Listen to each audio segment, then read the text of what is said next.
সিনেমানের জন্য প্রথম খাউন বড়া আরো বাজি লাগবে দারুন। আমার মনে হয় তুমি হাত ধুতে ভুলে গেছো।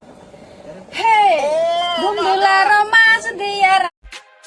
এ আন্টি লাইন পরিবর্তন করলেন কেন? আমি মনে করলাম যে আপনি র্যাপ সং শুরু করলেন। আমি তো খুশিতে নাচছিলাম যে র্যাপ সং শুনবো অনেকদিন পর।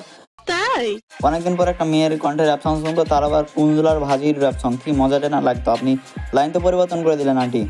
আচ্ছা, হিরো আলমের কাছ থেকে ট্রেনিং নিতে কত টাকা নিয়েছিল আমাকে একটু বলবেন? আমি আমাদের গ্রামের কিছু চাচাতো ভাইদের পাঠাবো। আর হিরো আলমের শিষ্য এটা দেখে বোঝা যাচ্ছে, কারণ আপনার হিরো আলমের চেয়ে একটু ভালো গান গাইছেন, কিন্তু গুরুর চেয়ে শিষ্য সবসময় ভালো, এটা তো জানা কথা। আর হিরো আলম আপনাদের শিষ্য হবে।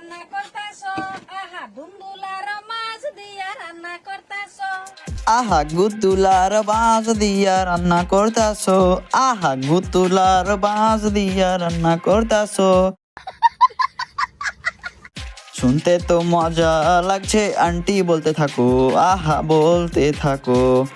এরকম করে আমি দিব আছিলা বাঁশ, তুমি খেয়ে বলবা সাব্বা।